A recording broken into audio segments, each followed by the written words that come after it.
الحمدللہ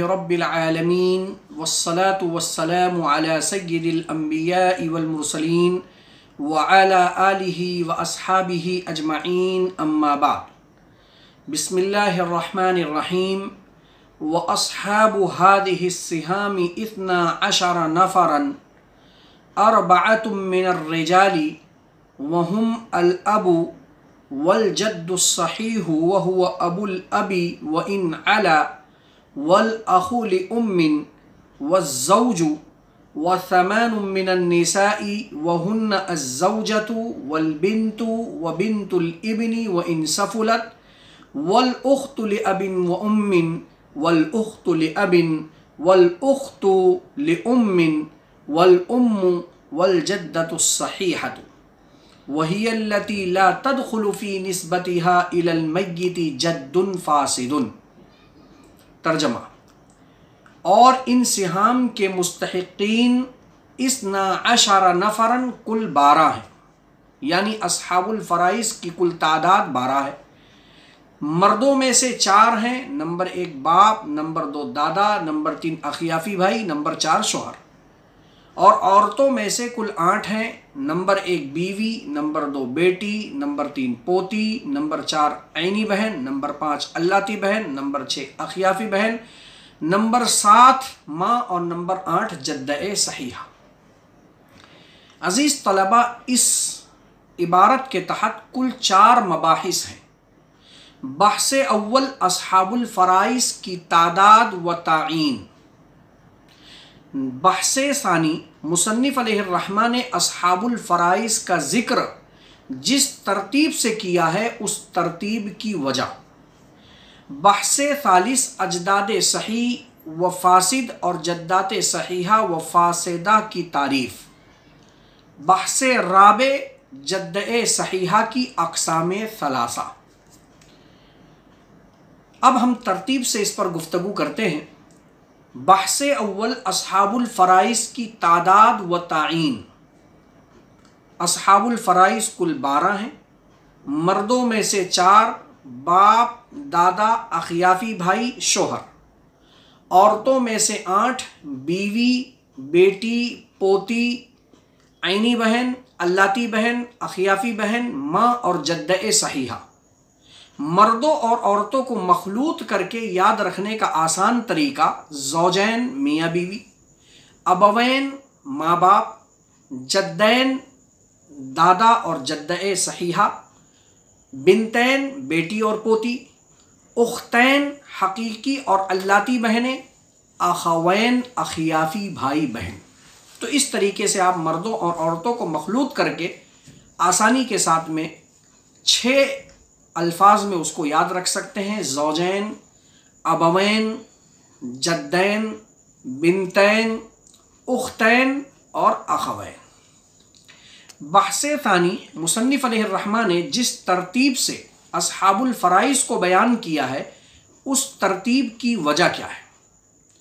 مردوں میں سے مصنف علیہ الرحمہ نے باپ کو دادا پر مقدم کیا کیونکہ باپ دادا کے لیے حاجب ہوتا ہے۔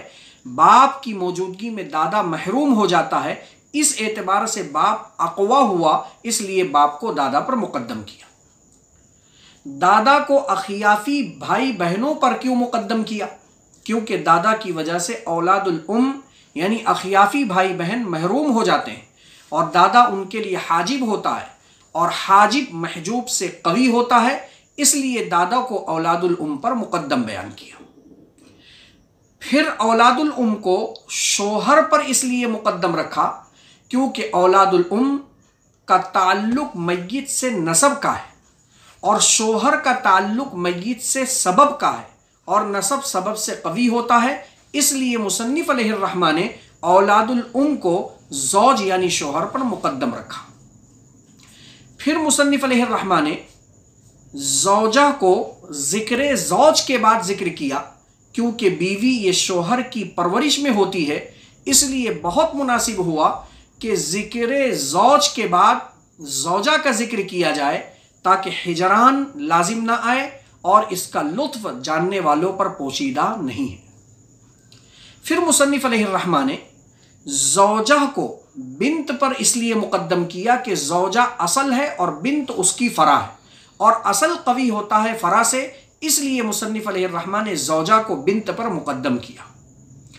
پھر بنت کو بنت الابن پوتی پر اس لیے مقدم کیا کہ بنت اقرب ہے اور بنت الابن ابعد ہے، اور اقرب یہ قوی ہوتا ہے، یہ اقرب کی موجودگی میں ابعد ساقط بھی ہو جاتے ہیں، اس لیے بنت کو بنت الابن پر مقدم رکھا۔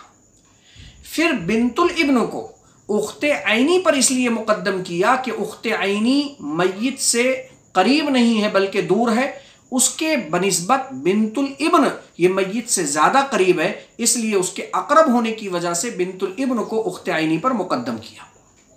پھر اخت عینی کو اخت علاتی پر اس لیے مقدم کیا کہ اخت عینی میں دو قرابت ہے، باپ کی بھی قرابت ہے، ماں کی بھی قرابت ہے، برخلاف اخت علاتی کے کہ اس کے پاس صرف باپ کی قرابت تھی، تو دو قرابت والی یہ زیادہ طاقتور ہے، اس لیے اس کو ایک قرابت والی پر مقدم کیا۔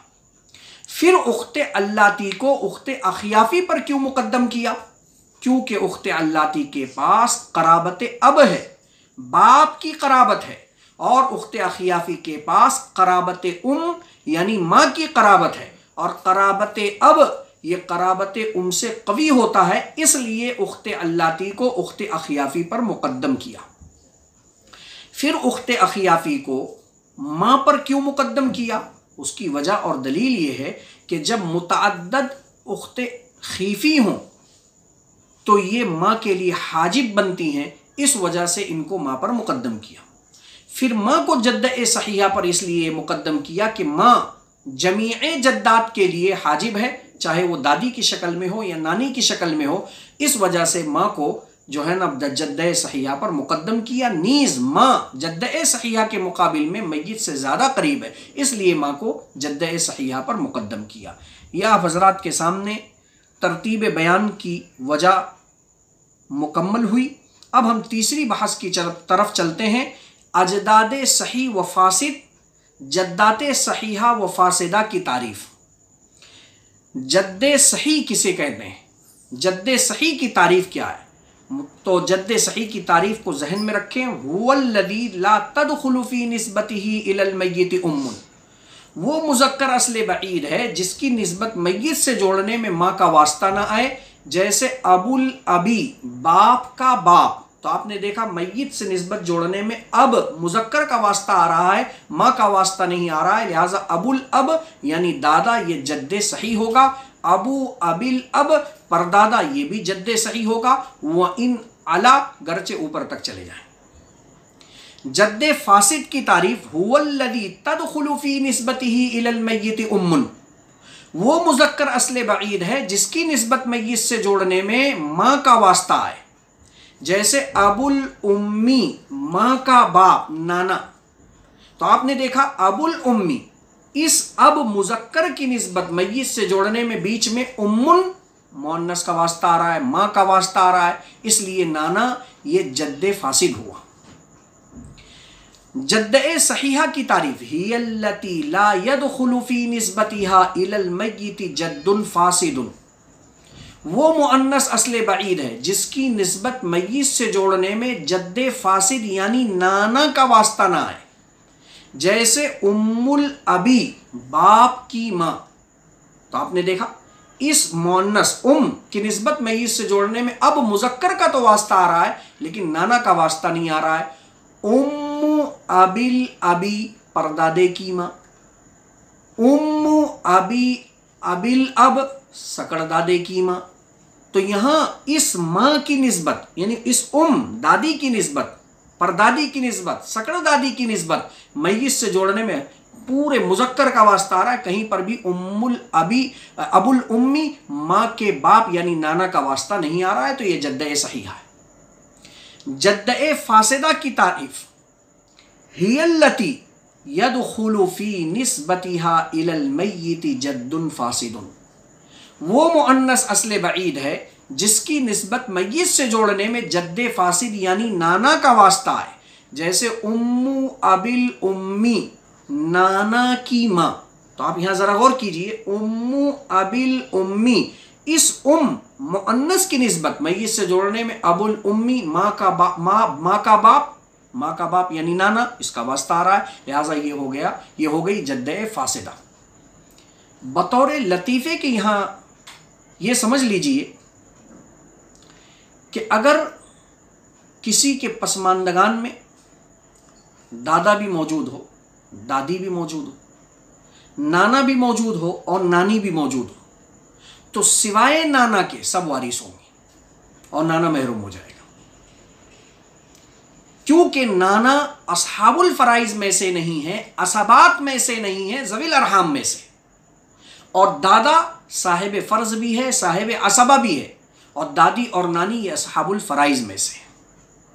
تو یہ آپ حضرات کے سامنے بحث ثالث کے تحت جد صحیح، جد فاسد، جد صحیحہ اور جد فاسدہ کی تعریفات ذکر کر دی گئی۔ بحث رابع، بہت دھیان سے اس چوتھی بحث کو سنیے گا، اس لیے کہ جب ہم احوال کو ذکر کرتے ہوئے احوال جدہ پر پہنچیں گے تو یہ تعریف وہاں بہت زیادہ کام آئے گی۔ چوتھی بحث ہے جد صحیحہ کی اقسام ثلاثہ۔ جد صحیحہ کل 3 ہے۔ نمبر 1 المدلیۃ بمحض الاناث، یعنی جو محض مؤنث کے واسطے سے میت کی طرف منسوب ہوں، جیسے ام الامی، تو اس ام کی نسبت میت سے جوڑنے میں مؤنث کا واسطہ ہے، محض مؤنث کا۔ ام الامی، تو اس ام کی نسبت میت سے جوڑنے میں نانی کا واسطہ ہے، تو ام الامی نانی، ام الامی پر نانی۔ تو اس لفظ ام کی نسبت میت سے جوڑنے میں صرف بمحض الاناث، صرف مؤنث کا واسطہ آ رہا ہے، تو نانی، پر نانی، سکڑ نانی، یہ سب کے سب جد صحیحہ کے تحت داخل ہوں گے۔ قسم ثانی المدلیۃ بمحض الذکور، یعنی وہ مؤنث جو محض مذکر کے واسطے سے میت کی طرف منسوب ہو، جیسے کہ ام الابی، باپ کی ماں، دادی، ام ابل ابی، دادے کی ماں، پردادی، ام ابی ابل ابی، پر دادے کی ماں۔ تو آپ دیکھ رہے ہیں یہ جو ام ہے اس کی نسبت میت سے جوڑنے میں اب، ابو الاب، ابو ابل اب، محض مذکر کا واسطہ آ رہا ہے، لہٰذا پر دادی، دادی، پر دادی، سکڑ دادی، یہ سب کے سب جد صحیحہ کے تحت داخل ہو۔ قسم ثالث المدلیۃ بمحض الاناث الی محض الذکور، یعنی وہ مؤنث جو مؤنث اور مذکر دونوں واسطے سے میت کی طرف منسوب ہو، جیسے ام الابی، باپ کے ماں کی ماں یعنی دادی کی ماں۔ تو اب آپ دیکھ رہے ہیں یہ جو آخر میں ام ہے، یہ ام اور اب دونوں واسطوں سے میت کی طرف منسوب ہو رہی ہے، لہٰذا دادی کی ماں، پردادی کی ماں، سکڑ دادی کی ماں، یہ بھی جد صحیحہ کے تحت داخل ہوگی۔ معلوم ہوا کہ جد صحیحہ کے اس تعریف میں 3 قسم کی دادیاں شامل ہوں گی۔ نمبر 1 نانی، پر نانی، سکڑ نانی۔ نمبر 2 باپ کی ماں، دادی، پردادی، سکڑ دادی۔ نمبر 3 دادی کی ماں، پر دادی کی ماں، سکڑ دادی کی ماں۔ تو یہ تعریفات کو اچھی طریقے سے ذہن میں رکھیے، انشاءاللہ احوال جدہ کے تحت ان تعریفات سے اور ان اقسام ثلاثہ سے انشاءاللہ بہت مدد ملے گی۔ اسی کے ساتھ ہم رخصت ہوتے ہیں، انشاءاللہ آئندہ مجلس سے باقاعدہ احوال ذوی الفروض ہمارے شروع ہو رہے ہیں۔ السلام علیکم ورحمۃ اللہ وبرکاتہ۔